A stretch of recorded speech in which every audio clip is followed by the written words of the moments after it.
کیونکہ رپورٹ نہیں ہوتا ہے. ہمارے یہاں لوگ جھجکتے ہیں ڈرتے ہوئے کہ جناب اس مسئلے پر بات کر لی جائے تو کہیں کوئی مسئلہ ہو جائے. لیکن یہ انسیڈنٹ ہوا ہے, اینٹی انسداد دہشت گردی کی عدالت میں یہ واقعہ رونما ہوا ہے اور 12 افراد کو جوڈیشل کسٹڈی کی گئی ہے. ایک خبر یہ ہو گئی. دوسری خبر جو ہے وہ اب لوگ ایسے سمجھ رہے ہیں کہ جیسے جناب والا جنگ ہونے والی ہے, اور انڈیا کے اندر جو واقعہ بلگام کے اندر پیش آیا اس کے بعد اب یہ انڈیا کا میڈیا تو یہ کہہ رہا ہے کہ جناب بس پاکستان کے اوپر حملہ کر دیا جائے, اور اس طریقے سے ممکن ہو. اتنا آسان نہیں ہوتا ہے, صحیح ہے. اور پاکستان کے اوپر حملہ کرنا اتنی آسان بات نہیں کہ جناب بس یوں گئے اور یوں حملے اور جنگ کا شروع کرنا اتنا آسان نہیں ہوتا. مودی سرکار اس وقت ظاہر سعودی عرب کے اندر موجود تھے, وہ فوراً یہاں پر تشریف لائے اور پھر اس کے بعد ہر جگہ سے ہائی الرٹ جاری ہو گیا. اب اگلا ایک ہفتہ یا 10 دن جو ہے خاص طور پر اس حوالے سے ہائی الرٹ رہے گا.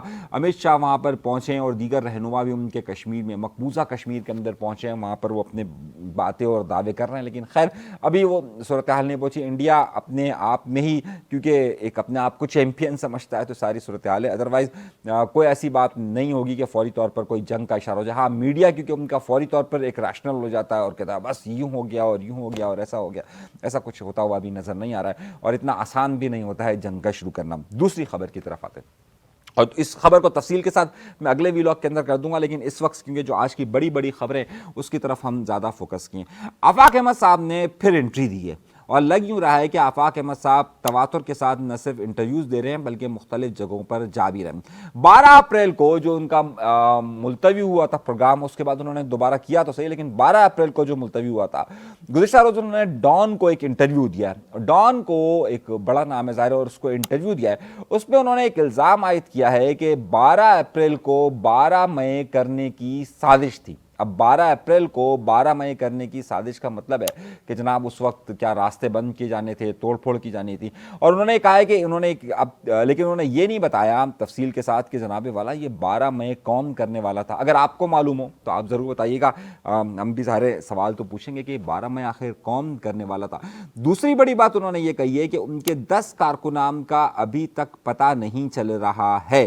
اب بڑی اہم بات میں آپ کو بتا رہا ہوں کہ انہوں نے اس بات کا کہا ہے کہ آج تاریخ جو ہے وہ 23 تاریخ ہو چکی ہے, 11 دن ہو چکے ہیں, اور 11 دنوں میں ان کا اناؤنسمنٹ یہ آیا ہے کہ ان کے تقریباً 10 کے قریب کارکنان ایسے کہ جن کا تاحال معلوم نہیں ہو رہا. اچھا اب ظاہر ایک تو وہ ہوتا ہے لاپتہ کر دینا یا معاملات کا, ان کا کہنا, وہ خود یہ کہتے ہیں کہ جناب باقاعدہ لوگ آئے تھے اور باقاعدہ مختلف اداروں کے لوگ تھے اور وہ ان کو زون آفیسز سے اٹھا کر لے کر گئے, تو اس لیے ظاہر ہے اس کی تمام چیزیں موجود ہیں کہ وہ کہاں پر ہے. لیکن تاحال ابھی تک 11 دن ہونے کے بعد بھی ان میں سے کسی کا اتا پتہ نہیں چل رہا ہے یا ان کے بارے میں ابھی تک انہیں معلوم نہیں ہے. یہ ایک بڑا دعویٰ انہوں نے کیا ہے. ایک اور بات انہوں نے کہی ہے کہ جناب کیا ایم کیو ایم دوبارہ مرج ہو سکتی ہے. ایک تو ایم کیو ایم مرج ہو گئی, یعنی کہ پی ایس پی اور ایم کیو ایم پاکستان مرج ہو گئی, ڈاکٹر فاروق ستار صاحب مرج ہو گئے. اب انہوں نے ایک نئی بات کہی ہے, جب ان سے سوال پوچھا گیا کہ آفاق احمد صاحب کیا یہ کوئی مرجر, آفاق احمد صاحب کی بھی جماعت اس کے ساتھ مرجر کر سکتی ہے, تو آفاق احمد صاحب نے مکمل طور پر اس کا ڈینائی کر لیا کہ آفاق احمد صاحب کی جماعت اس میں مرجر نہیں ہوگی. ان کا کہنا تھا کہ یہ ایک فلاپ آئیڈیا ہے اور اس طریقے سے یہ ممکن نہیں ہے. بڑا اہم جو صاحب ان کے انٹرویو کر رہے تھے, انہوں نے ان سے پوچھا کہ آپ نے الطاف حسین صاحب پر آپ کو بیان نہیں دینا چاہیے تھا. مطلب سوال ہی وہ یہ پوچھ رہے کہ جیسے وہ خود کہہ رہے کہ جناب آپ کو بیان نہیں دینا چاہیے. اچھا کیونکہ وہ کہاں سے تعلق ہو, کیا معاملات ہو, ایک الگ بحث ہے. تو انہوں نے آفاق احمد صاحب نے کہا کہ جی میں بیان بالکل دوں گا اور میں اپنے بیان پر آج بھی قائم ہوں. میں نے اگر الطاف حسین صاحب کی شکریہ ادا کیا تھا تو میں اس بات پر آج بھی قائم ہوں. اگر میں نے یہ کہا تھا کہ جو اس جغرافیہ کے اندر رہتے ہوئے اگر وہ اس کی حمایت کرتے ہیں تو میں نے بالکل ان کی حمایت کا کہا تھا کہ وہ حمایت اگر اس جغرافیہ میں رہتے ہیں, یعنی کہ پاکستان کی مخالفت نہ کرتے ہوئے اگر وہ اس کاز کی اگر حمایت کرتے ہیں تو میں اپنی بات پر آج بھی قائم ہوں. یعنی کہ یہ دو باتوں پر وہ آج بھی قائم ہے کہ انہوں نے جو شکریہ ادا کیا تھا اور جو انہوں نے بات کہی تھی پاکستان کے جغرافیہ کے حوالے سے. تو یہ بڑی اپڈیٹس اور اس انٹرویوز میں انہوں نے تمام انہی چیزوں کو دوبارہ سے دہرایا. اب آئیے اگلی خبر کی طرف اور اگلے معاملات کی طرف. تحریک انصاف ایک طرف یہ کہتی ہے کہ جناب وہ اسٹیبلشمنٹ سے بات نہیں کرنی یا وہ اسٹیبلشمنٹ سے بات چیت نہیں کرنا چاہتی ہے, لیکن دوسری طرف ان کے ہی لوگ اس بات کو بار بار دہرا رہے ہیں کہ جناب ہاں کوئی مسئلہ نہیں ہے, ہم اسٹیبلشمنٹ کے لیے بات کر رہے ہیں اور ہمیں عمران خان نے خود نہیں کہا ہے. دیکھیے حقائق کو دیکھیے اور حقائق کی آنکھ کو ہمیشہ سے پرکھیے گا. آپ کا تعلق کسی بھی جماعت کے ساتھ ہو، ہمیشہ سے سچ کو سننے اور سچ کو برداشت کرنے کی عادت رکھیے۔ پاکستان کے اندر کوئی بھی سیاسی جماعت، دیکھیے دو طرح کی سیاسی جماعتیں ہوتی ہیں، ایک وہ جماعت ہوتی ہے کہ جو کہ اقتدار کے لیے یا حکومت کے لیے یا پھر طاقت کے لیے سیاست کرتی ہے، اور ایک وہ جماعت ہوتی ہے جو مزاحمتی تحریک ہوتی ہے، جو مزاحمت کرتی ہے۔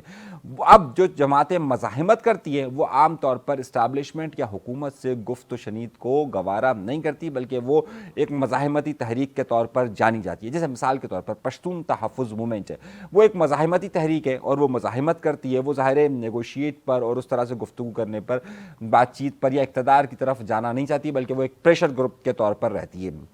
اسی طریقے سے اگر آپ بلوچستان یکجہتی کمیٹی ماہرنگ بلوچ کو دیکھیے تو وہ ایک پریشر گروپ ہے، وہ ایک ایسی جماعت ہے کہ جو مزاحمت پر یقین رکھتی ہے، جو مزاحمتی تحریک ہے، یہ عام طور سے تعلقات اپنے نہیں رکھتے۔ لیکن وہ جماعتیں کہ جو کہ اقتدار کی سیاست کرتی ہے، جو ایوان کی سیاست کرتی ہے، جو پارلیمنٹ کی سیاست کرتی ہے، جو الیکشن کی سیاست کرتی ہے، وہ کسی نہ کسی صورت پر طاقت کے محوروں کے ساتھ رہنے کو پسند کرتی ہے یا ان کے ساتھ تعلقات کو درست رکھنا چاہتی ہے۔ یعنی کہ میں کہنا یہ چاہتا ہوں کہ پاکستان کے اندر جتنی بھی سیاسی جماعتیں ہیں وہ جو کہ الیکشن لڑتی ہے یا اقتدار کے لیے آتی ہے یا اقتدار حاصل کرنا چاہتی ہے یا پھر باقاعدہ اس طرح کی ووٹنگ کی سیاست کرتی ہے، یہ سب کہیں نہ کہیں اسٹیبلشمنٹ کے ساتھ رابطوں میں ضرور ہوتے ہیں یا پھر یہ رابطوں کی کوشش ضرور کرتے ہیں۔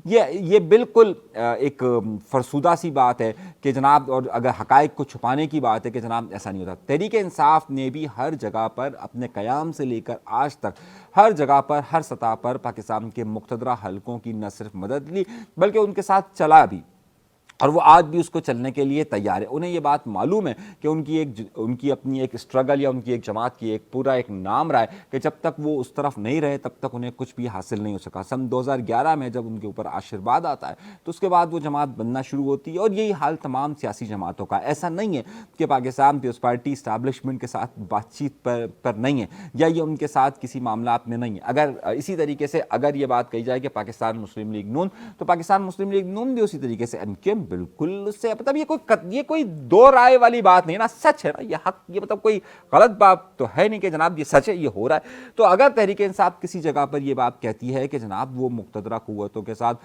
رابطہ نہیں کرے گی، تو وہ اسٹیبلشمنٹ سے رابطہ نہیں کرے گی، تو وہ جھوٹ بولتی ہے۔ در حقیقت اس کے بغیر کسی بھی جماعت کا چارہ اس وقت کے لیے نہیں ہے۔ یا تو پھر آپ ایک مزاحمتی تحریک بن جائیے، اور جب آپ مزاحمتی تحریک بنتے ہیں اور آپ یہ کہتے ہیں نہیں جی ہم تو اپنی بات پر ڈٹے رہیں گے اور ہم یوں رہیں گے اور ہم ایسا رہیں گے، ہم ویسا رہیں گے، یہ ممکن نہیں ہے خود تحریک انصاف کے لیے، اور نہ ہی تحریک انصاف کی اعلیٰ قیادت یہ بات چاہتی ہے۔ یہ بات کو ذہن میں رکھا جائے۔ اب اسی بنیاد پر بہت سارے لوگ کینال کے ایشوز کو اٹھا کے رکھے ہیں۔ بہت سارے لوگ پاکستان کے اندر یہ کہتے ہیں کہ جناب کینال تو جو ہے وہ خاص طور پر پاکستان کے مقتدرہ حلقوں کا پروجیکٹ ہے، تو اس پر تو ظاہر ہے وہ گفتگو ہو نہیں سکتی، اس پر بات چیت ہو نہیں سکتی، وہ تو ہو کر رہے گا۔ دیکھیے یہاں پر بھی اگر پاکستان پیپلز پارٹی کے لیے جو لوگ یہ بات کر رہے ہیں کہ وہ ان سے رابطوں میں نہیں ہے یا ان سے لوپ میں نہیں ہے، یہ ہرگز ایسا نہیں ہے، بالکل رابطوں میں ہے اور بالکل لوپ میں ہے۔ یہ باتیں جو لوگ بھی کہہ رہے ہیں کہ نہیں بالکل الگ ہے اور وہ تو نہیں مان رہے اور ایسا نہیں مان رہے، ایسا نہیں ہے۔ دیکھیے اس وقت آپ کو میں ایک بات بتاتا چلوں کہ جو کینال کے معاملات ہیں، اس میں جو 6 کینال ہے اس میں سے ایک KPK کی جو کینال ہے، اس میں تو 5 کینال آپ کو میں ایک بات بتاؤں یہ بنی ہوئی ہے، یہ 5 کینال بنی ہوئی ہے اور یہ ابھی سے نہیں بنی ہوئی، یہ سن 2000، اس میں سے بہت سارے ایسی ہے کہ جن کے پروجیکٹس 2004 میں آئے، کسی کے 1998 میں آئے اور یہ بنی ہوئی ہے۔ اب ان کی ایکسٹینشن یا ان سے مزید برانچز نکالنے کی بات ہو رہی ہے، تو وہ تو بنی ہوئی کینالز ہیں، اس میں اتنا ایشو نہیں ہے۔ جو ایک کینال ہے چولستان کی، اس کے حوالے سے ایشو آیا ہوا ہے اور پاکستان پیپلز پارٹی اسے بھی بات چیت کے ذریعے ہی نیگوشیٹ کرنا چاہتی ہے اور یہ مقتدرہ حلقوں سے لے کر حکومت کے ساتھ نیگوشیٹ پر ہے۔ مگر ہوا یہ ہے کہ پاکستان پیپلز پارٹی کے ہاتھ سے بہت ساری چیزیں نکل گئی ہے اور ایک موومنٹ بن گئی ہے۔ جب کوئی چیز موومنٹ بن جاتی ہے تو وہ پھر آپ کو اس وقت سمجھ میں نہیں آتا کہ کیا معاملات ہوئے اور کس طریقے سے ہوئے۔ جس طریقے سے کراچی شہر کے اندر پچھلے دنوں ڈمپر کی ایک موومنٹ بنی اور اس کے بعد حکومت کو باقاعدہ دفعہ 144 کا نفاذ کرنا پڑا، اور دفعہ 144 کے نفاذ کے تحت اب جتنا بھی ہیوی ٹریفک ہے وہ کراچی کے اندر دن کے اوقات میں موو نہیں کر سکتا، چاہے کہ وہ کنسٹرکشن کے لیے کام کیوں نہ کر رہے ہوں۔ اور پہلے آپ کو معلوم ہے کہ جتنے حادثات ہوئے کنسٹرکشن کی وجہ سے ہوئے. اب ان حادثات میں پچھلے ایک ہفتے کے اندر کمی ضرور رونما ہوئی ہے. اب تو کینال کے معاملات میں ظاہر ہے بہت سارے فریقین آ گئے ہیں. اس میں آپ کے پاس لائرز بھی ہیں, اس کے اندر آپ کے پاس قوم پرست جماعتیں بھی ہیں, اس میں آپ کے پاس مذہبی سیاسی جماعتیں JUI بھی شامل ہے. تو فریق بہت سارے ہو گئے, اس لیے پاکستان پیپلز پارٹی کے لیے اسٹیپ لینا مشکل ہو رہا ہے. اب ترکی سے وزیر اعظم صاحب آ چکے ہیں اور میری اطلاعات یہ کہ آج بہت اہم رابطے ہوئے. میری جادوگرنی نے ایک مجھے خبر یہ دی ہے کہ اس حوالے سے ممکنہ طور پر کل کوئی گفتگو ہو سکتی ہے, اور 25 تاریخ کو جس وقت سکھر کے اندر جلسہ کر رہے ہوں گے بلاول بھٹو زرداری صاحب, ممکنہ طور پر اسی دن بہت سارے لوگوں کی بہت ساری ملاقاتیں بھی ہوگی اور بہت سارے اعلان بھی ہوں گے. یہ میں خبر آپ کو ابھی سے دے رہا ہوں, اس لیے آپ اس کو چوکیے گا نہیں. یہ سارا تبصرہ میں نے اسی لیے آپ کو بتایا کہ یہ مقتدرہ حلقوں کے ساتھ بھی اس پارٹی رابطے میں ساری صورتحال بھی سمجھ رہے اور سب ایک فارمولے کے تحت ہوگا, اور یہ فارمولہ آپ کو 25 تاریخ تک واضح طور پر نظر آنا شروع ہو جائے گا. ایک اور بات, اب آئیے اگلی خبر کی طرف, اور میں ساری خبریں آپ کو اس لیے دے رہا ہوں تاکہ آپ کے ذہن میں ہو, ایک واضح طور پر عکس ہو کہ جناب یہاں یا یہ معاملات ہوئے اور اس طریقے سے یہ ساری صورتحال ہو رہی ہے. اگلی خبر کی طرف آتے ہیں. اگلی خبر یہ کہ 10 سال کے بعد الطاف حسین صاحب کے معاملات کو حل ہونے کی ایک نوید امید نظر آئی تھی. نوید تو نہیں کہہ سکتے, ابھی تو نوید ظاہر خوشخبری تو نہیں تھی, امید نظر آئی تھی کہ جناب اب باقاعدہ چیف جسٹس پنجاب کی جو ہیں عالیہ صاحبہ, انہوں نے اب اس معاملے کو دیکھنا شروع کیا اور 3 رکنی بینچ بھی بن چکا ہے. اور MQM لندن کا باقاعدہ نہ صرف وکلاء بلکہ ان کے کارکنان کی بھی کچھ تعداد وہاں پر پہنچی, یعنی کہ جو اس وقت بہت زیادہ ایکٹیو ہیں, تاکہ وہاں پر عدالت کے اندر یہ سارا ماحول بن سکے. لیکن گزشتہ رات 23 تاریخ کی میں بات کر رہا ہوں, 22 تاریخ کی رات کو 21 تاریخ کو یہ واقعہ پیش آیا تھا, لیکن 21 تاریخ کو ہوا یہ تھا کہ ایک جج صاحب ہیں شہباز رضوی صاحب کی والدہ کا انتقال ہو گیا تھا, جس کی بنیاد پر یہ کیس جو ہے وہ کل رات کو یعنی کہ 22 تاریخ کی رات گئی اندازہ ہو گیا تھا کہ اس کیس کی سماعت ممکن نہیں ہوگی, کیونکہ ظاہر ایک جو جج صاحب ہے ان کی والدہ کا انتقال ہو چکا ہے. اچھا, اس حوالے سے کیونکہ سماعت ہی نہیں ہو سکی تو آج, لیکن اس کے باوجود جو ہے وہ آج جو MQM لندن کے وکلاء ہیں, 4 وکلاء اور ان کے کارکنان, تقریباً 2 درجن کے قریب ان کے کارکنان کی تعداد وہاں پر آج پہنچے تھے. اور یہ پہنچے تھے اس لیے کیونکہ ظاہر ہے وہاں پر آج اگر ایک رسک لے لیا جائے, انہیں معلوم تھا کہ آج نہیں ہو رہا, لیکن بہرحال یہ گئے تھے.